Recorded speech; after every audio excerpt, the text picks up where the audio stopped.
In addition to the main layers that we have to deal with inside of Illustrator, we also have to deal with sublayers as well. In this movie, I'll walk you through what a sublayer is and how you can use it. The first thing I'm going to do is come up here in my document and expand out the buttons layer.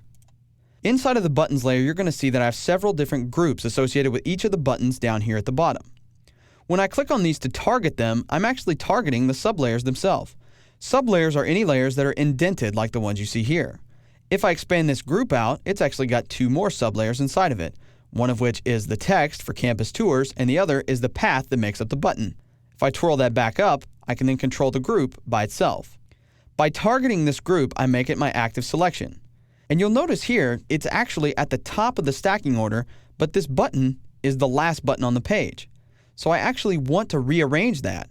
So I'm going to drag this down until it's beneath the final button. Just like that, and it becomes the last button in the stack. Let's click on this button to see which one it is. Okay, this one's actually the second button, called Courses, so I'll just click and drag that up to be the second button. And now everything should be right where it should be. If I target this one, still not the right way.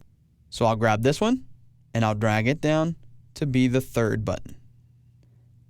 Now if I click through the last one, second to last, history, still out of place. I'll click, drag it up, and drop it. And now everything is in sequential order. To make this a little bit easier for me next time, I might want to come into these sublayers and actually rename them. And that's exactly what I'm going to do. I'll target this one so I can see which one it is. It's history.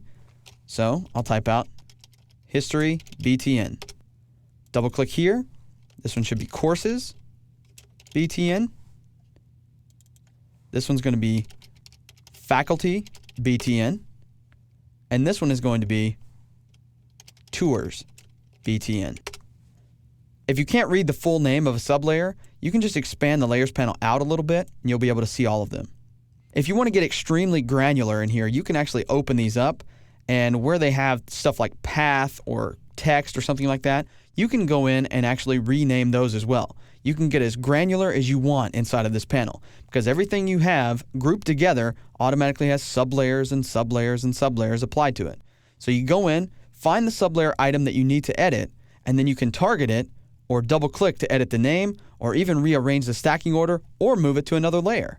It's just like dealing with one of the main major layers, only this is contained within one of those. So if I toggle this up, you can see that basically my layer structure is exactly the same. I've done nothing but rearrange the stacking order of these buttons down here at the bottom. And I could do that for any object in any project that I'm working on.